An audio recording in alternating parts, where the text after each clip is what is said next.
So listen, as we go back into the world of MMA, one thing that everybody saw, and we were watching it, me and Luke, is that Moreno has an amazing jab. He keeps good distance, right? And in terms of fighting and the fighting style, you were able to really shut that down, right? He wasn't really able to get that off. He barely even threw it. How did that game plan come together? How did the strategy work?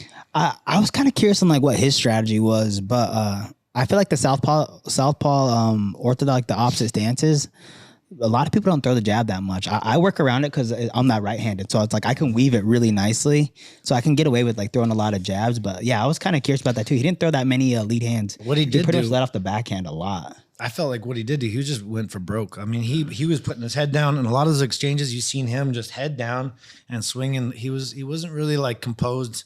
I think you got in his head, apparently. Obviously, from the beginning, from the end, you never stop. You get hit with the shots and you just bounce right back. You never get tired. There's something about you. It's just like, it's intimidating. I could see for these kids that they keep hitting you and you just keep pushing them back.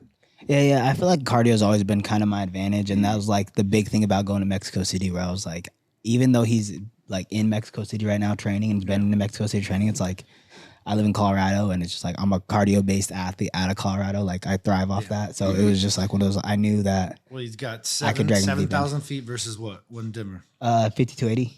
5280. So, yeah, it's a mile high. So it was higher than Denver, but Mexico City higher than Denver. Yeah. Just like 2,000. But that went there the week of the fight. Yeah, I went there on Tuesday.